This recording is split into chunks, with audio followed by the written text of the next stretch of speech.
Tonight's story begins with a moment no cameras captured and no official statement ever described.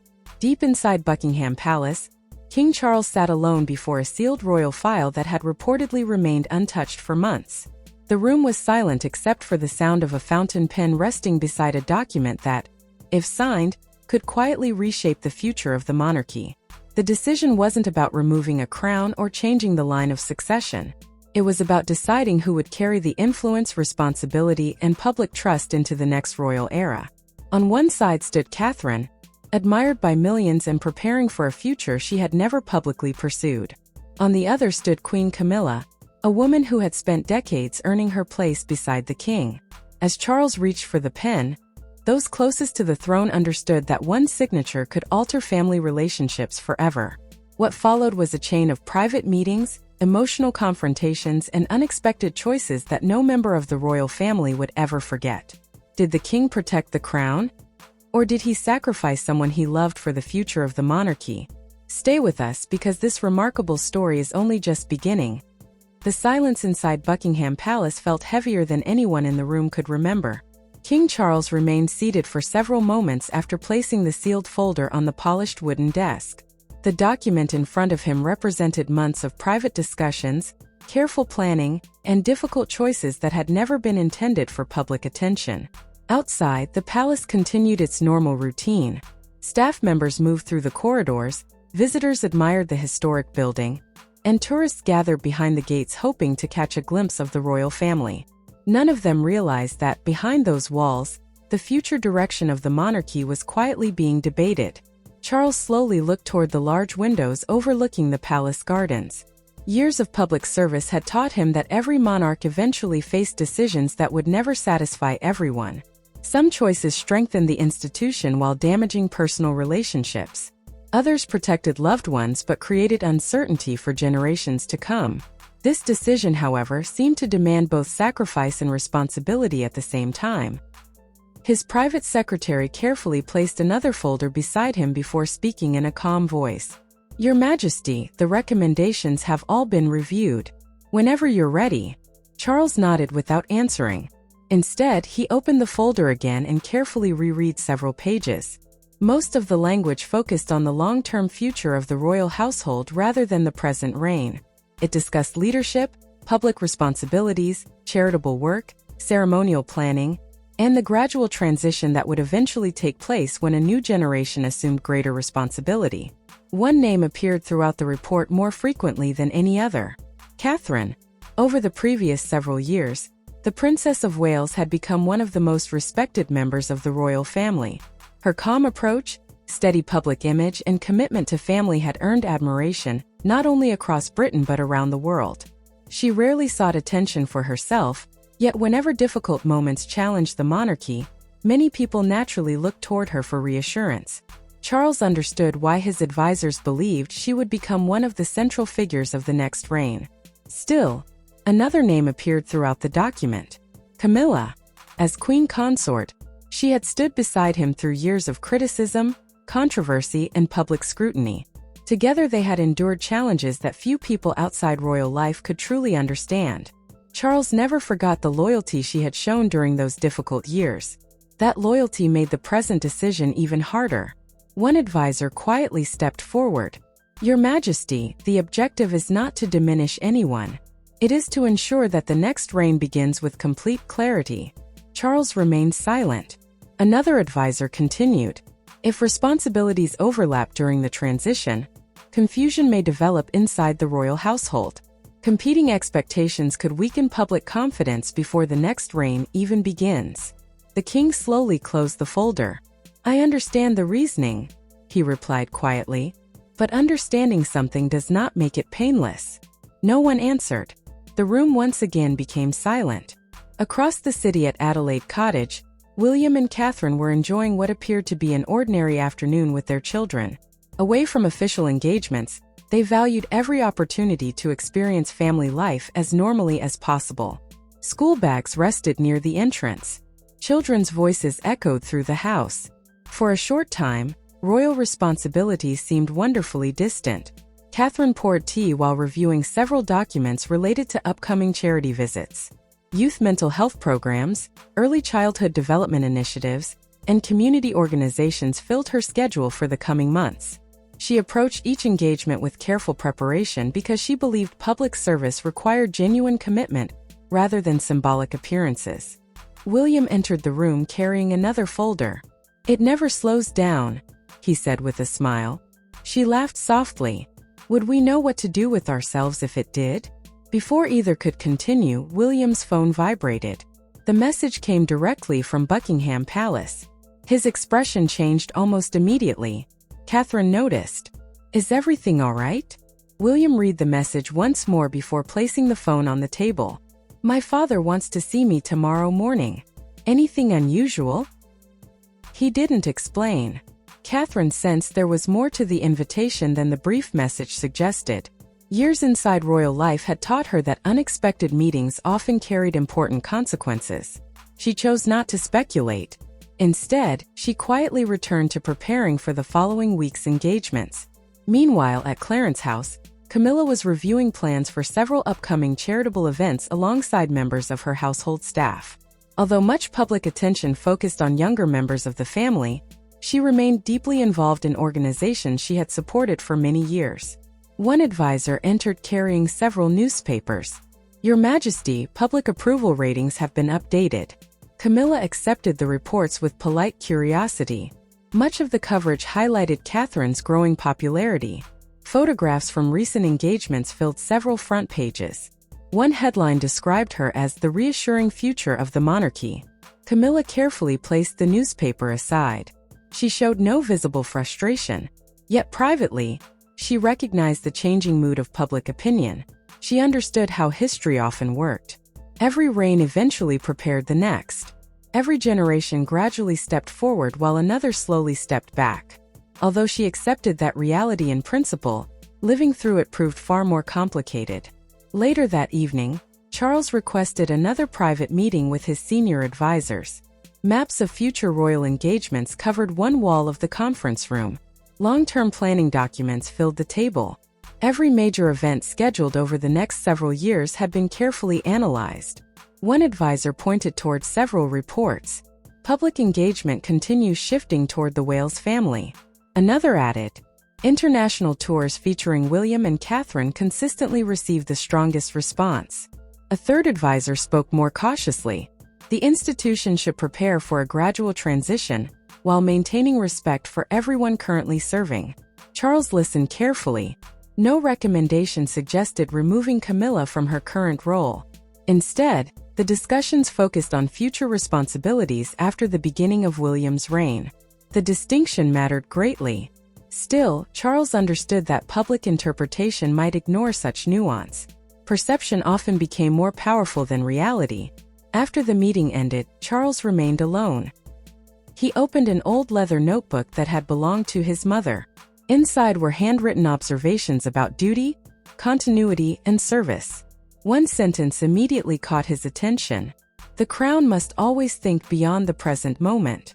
Charles quietly repeated the words to himself. Beyond the present moment. Those words stayed with him long after the room became empty. The following morning, William arrived at Buckingham Palace shortly before 10 o'clock. His father welcomed him warmly before dismissing everyone else. Only the two of them remained. For several moments neither spoke. Finally, Charles broke the silence. "William, every generation eventually inherits responsibilities that cannot be postponed." William nodded. "I know. The transition must be prepared long before it becomes necessary." William listened carefully. Charles continued. "Your family represents the future of this institution. That brings opportunity, but it also brings extraordinary responsibility." William understood where the conversation was heading. "My priority has always been Catherine and the children." "I know," Charles answered, "and that is precisely why we must ensure there is never uncertainty about the future." William looked thoughtfully toward the window. "I've never wanted anyone to feel replaced." Charles sighed. "Neither have I." The conversation continued for nearly an hour. They discussed leadership, public expectations, modernization, charitable work, and the enormous pressure that accompanied royal life. Neither father nor son raised their voices. Both understood the seriousness of the moment. Before William prepared to leave, Charles said one final sentence. "Whatever happens in the coming years, remember that every difficult decision is made for the institution, not for personal victory." William quietly nodded. "I hope everyone else will understand that." Charles offered a small smile. "I hope so too." As William departed Buckingham Palace, he couldn't shake the feeling that something significant had begun moving behind the scenes. He didn't yet know every detail. He didn't know what decisions still remained. But he sensed that the future of the monarchy was entering a new chapter, one that would test loyalty, family relationships, and the balance between personal emotion and public duty in ways none of them could fully predict. William drove away from Buckingham Palace with more questions than answers. His father's words echoed in his mind during the entire journey back to Adelaide Cottage. Charles had spoken about responsibility, continuity, and the future, yet he had deliberately avoided explaining exactly what decisions were being considered. That uncertainty stayed with William long after he arrived home. Inside the cottage, Catherine was finishing preparations for an upcoming charity event. Several briefing folders lay neatly arranged across the dining table. As soon as William entered, she looked up and immediately noticed the thoughtful expression on his face. "It wasn't an ordinary meeting, was it?" she asked quietly. William removed his jacket before answering. "No. What happened?" He paused for a moment, carefully choosing his words. "My father believes the monarchy is approaching another important transition. He didn't tell me everything, but I could tell he's carrying an enormous weight." Catherine closed the folder she had been reading. "Is he worried about his health?" "He never mentioned that." "Then what is it?" William slowly shook his head. "I think he's worried about the future, not the present." Those words lingered between them. For years, both William and Catherine had understood that one day they would become the central figures of the monarchy. It had never been a dream they chased or a position they competed for. It was simply a responsibility that would eventually arrive whether they felt ready or not. Catherine quietly poured 2 cups of tea. "When I first married into this family," she said softly, "I promised myself I would never think about titles. The only thing that mattered was serving well." William smiled gently. "And that's exactly why people trust you." She looked down at her cup. "I hope that's enough." Across London, another meeting was taking place. At Clarence House, Camilla welcomed several trusted members of her household into a private sitting room. The atmosphere remained professional, but everyone sensed that important discussions were beginning to unfold inside the palace. One advisor carefully placed a collection of newspaper clippings on the table. The coverage continues to focus heavily on the Prince and Princess of Wales. Camilla calmly reviewed the articles. Photographs of Catherine visiting schools, hospitals, and community organizations dominated the pages. Another advisor added, "Public engagement numbers continue rising." Camilla remained composed. "I've seen the reports." There was no bitterness in her voice, only quiet acceptance that public attention naturally shifts toward the next generation. Still, one question continued to trouble her. How quickly would that transition happen? Meanwhile, inside Buckingham Palace, Charles requested another confidential briefing. Senior officials entered carrying updated reports concerning future planning for the royal household. Charts outlining responsibilities, charitable patronages, ceremonial duties, and international representation filled the conference table. One constitutional advisor began speaking. "Your Majesty, every successful transition depends upon clarity." Charles listened without interruption. "If overlapping authority develops between the current reign and the next, unnecessary confusion may follow." Another official continued. "Staff members perform best when responsibilities are clearly defined years in advance." Charles slowly turned another page. Most recommendations centered on one principle: prepare early, avoid uncertainty, protect continuity. He understood the logic. Yet every page reminded him that official planning affected real people, not simply organizational structures. After the advisors departed, Charles remained seated alone. He walked toward one of the palace windows overlooking the gardens. For decades he had prepared to become king. He remembered how long that journey had been. He remembered learning patience. He remembered accepting that service always came before personal preference. Now history expected him to prepare someone else for that same journey. Later that afternoon, Catherine arrived at a children's education center for a previously scheduled engagement. As always, she greeted families without unnecessary ceremony. She listened carefully. She asked thoughtful questions. She spent time speaking directly with volunteers rather than rushing through prepared photographs. Several parents thanked her for supporting early childhood programs. One mother quietly told her, "You make people feel heard." The comment stayed with Catherine throughout the visit. She had never believed royal work was about headlines. For her, the smallest conversations often carried the greatest meaning. Unknown to her, several palace advisors were reviewing footage from events exactly like this. One official remarked, "She connects naturally." Another nodded, "That's difficult to teach." Back at Buckingham Palace, Charles reviewed those same reports. The evidence presented a consistent picture.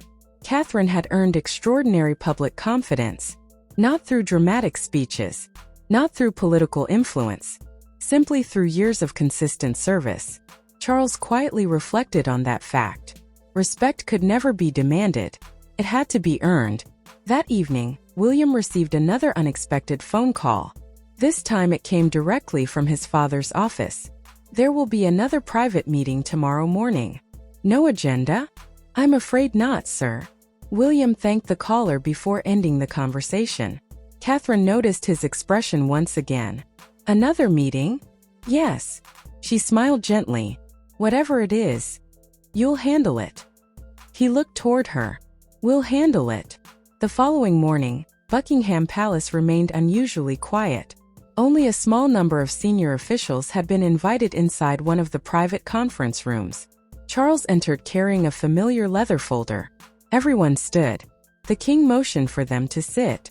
Today's discussion focused less on ceremonial matters and more on long-term institutional stability. One advisor summarized months of research. Public trust remains strongest when leadership transitions appear organized rather than uncertain. Another added, "The Wales family increasingly represents the future image of the crown." Charles listened carefully. Then he asked a question no one expected. "And Queen Camilla?" The room became silent.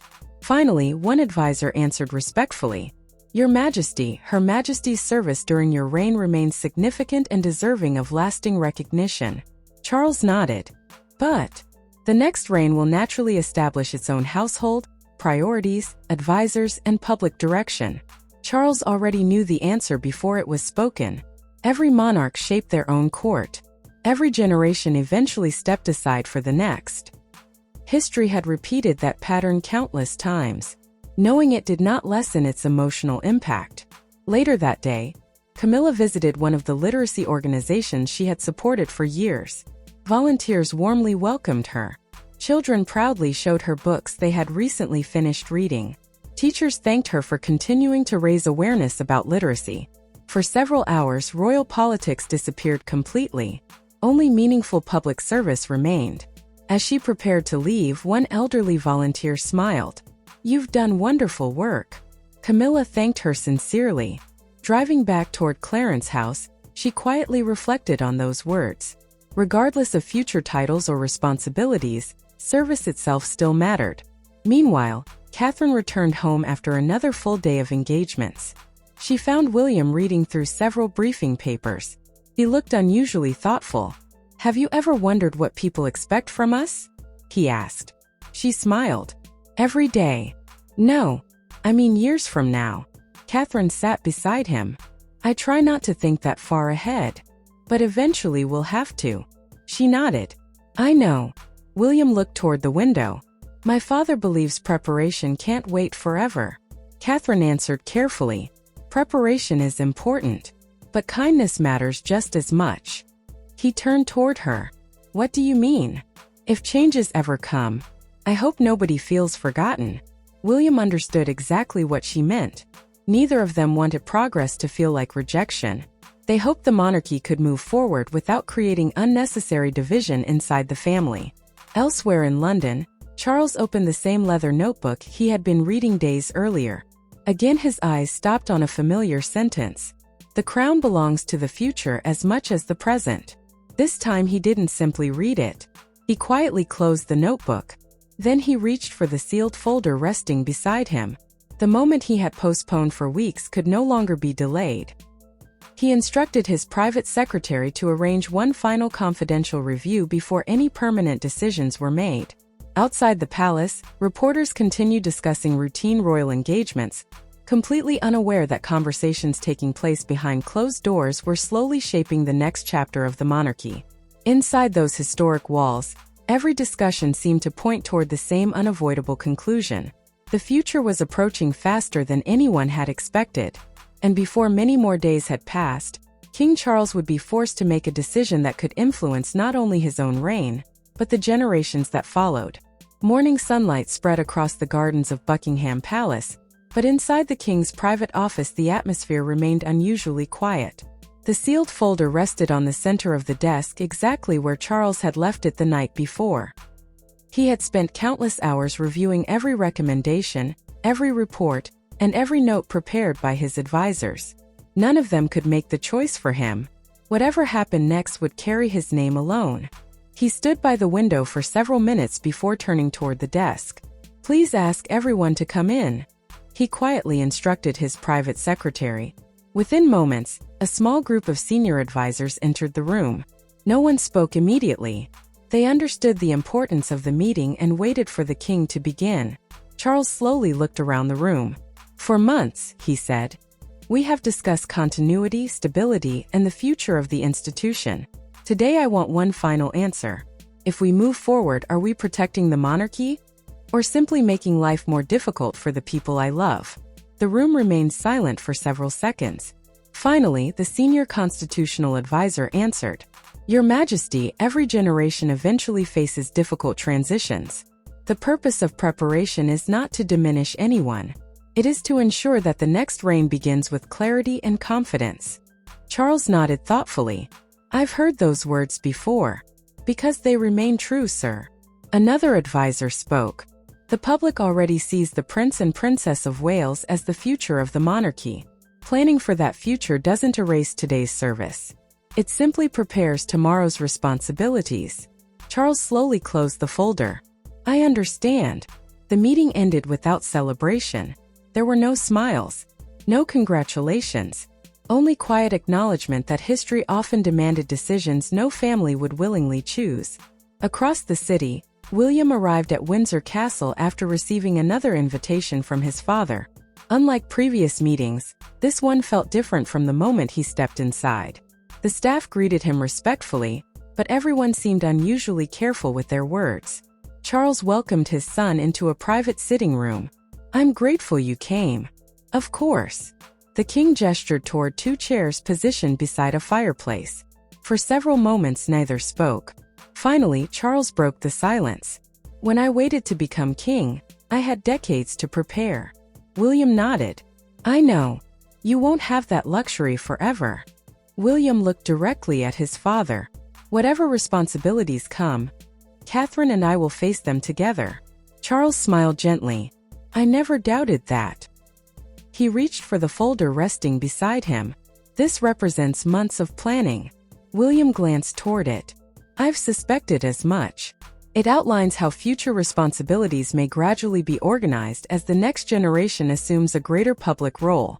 William listened carefully. "My intention has never been to create competition within the family," Charles continued.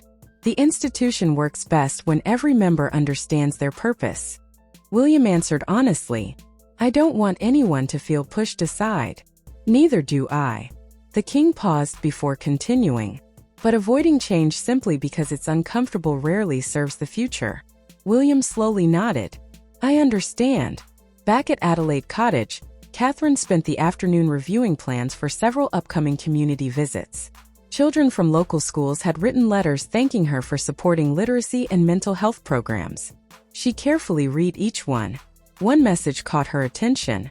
"Thank you for making people believe kindness still matters." She quietly smiled. Public recognition had never been her goal. If anything, she preferred working away from headlines. As she placed the letter back into its envelope, her phone rang. It was William. "How did the meeting go?" she asked. "He wanted to talk about the future." "And?" He believes change is inevitable. Catherine remained silent. William continued, I don't think he's afraid of the future. What is he afraid of? Hurting the people closest to him. Later that evening, Charles requested a private conversation with Camilla. She arrived without advisors or assistants. The atmosphere felt calm, though both understood that the discussion would not be easy. Charles offered her a seat. Thank you for coming. You sounded serious. I am. Camilla waited patiently. Charles spoke carefully. Over the past several months I've been thinking constantly about the future of the monarchy. I assumed as much. I've also been thinking about us. Camilla looked toward him with quiet understanding. You don't need to explain how difficult this has been. Charles sighed. No decision involving family is ever simple. She smiled faintly. It never has been. The conversation continued for more than an hour.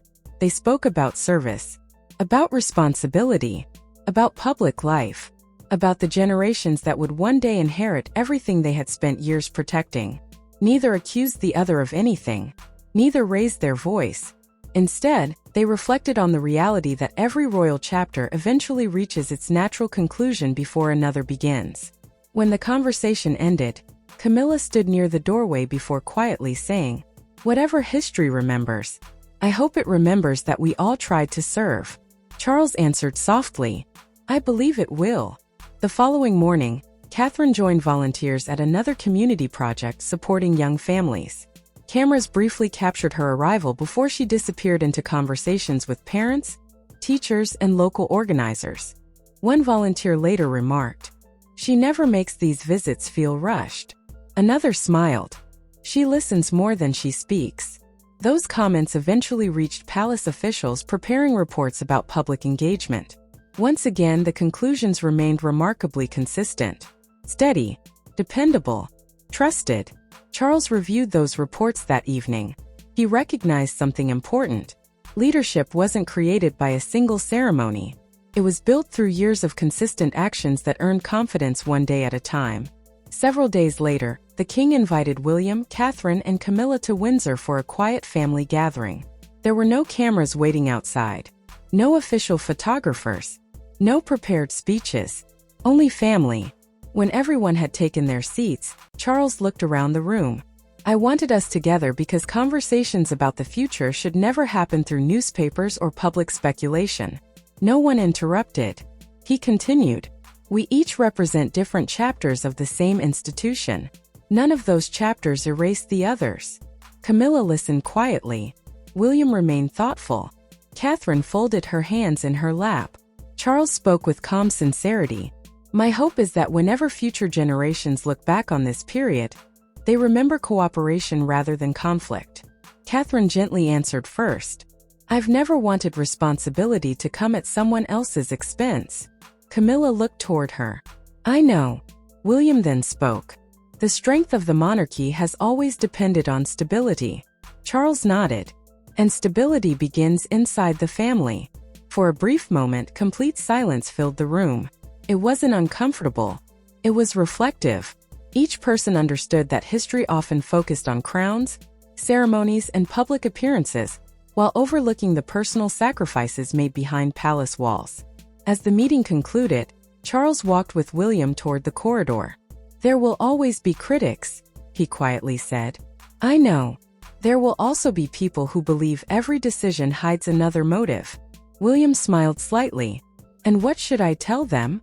Charles looked back toward the room where Catherine and Camilla were finishing their conversation. Tell them the future is never built by choosing winners and losers. William waited. Charles finished with quiet conviction. It's built by ensuring that every generation leaves the institution stronger than it found it. As evening settled over Windsor Castle, the four members of the royal family departed in separate directions, each carrying different responsibilities but sharing the same hope, that the years ahead would be remembered not for disagreement, but for dedication, service, and the enduring commitment to preserve the crown for the generations still to come. If you made it all the way to the end of this story, thank you for watching. Moments like these remind us why the British royal family continues to capture the attention of millions around the world. Every decision, every relationship, and every chapter of royal history brings new questions, new debates, and new perspectives. Now we'd love to hear from you. Do you believe King Charles made the right decision for the future of the monarchy? Or should family loyalty always come before institutional responsibility? Share your thoughts in the comments below because your opinion is part of the conversation, and we read as many comments as we can. If you enjoyed this royal story, please take a second to hit the like button. It really helps the channel reach more viewers who love royal news, history, and fascinating behind-the-scenes stories. And if you're new here, don't forget to subscribe and turn on notifications so you never miss our next video. We upload fresh royal content regularly, covering the latest developments, historical moments, and exclusive storytelling inspired by the world's most talked about royal family. Thanks again for spending your time with us. Until next time, stay curious, stay informed, and we'll see you in the next video.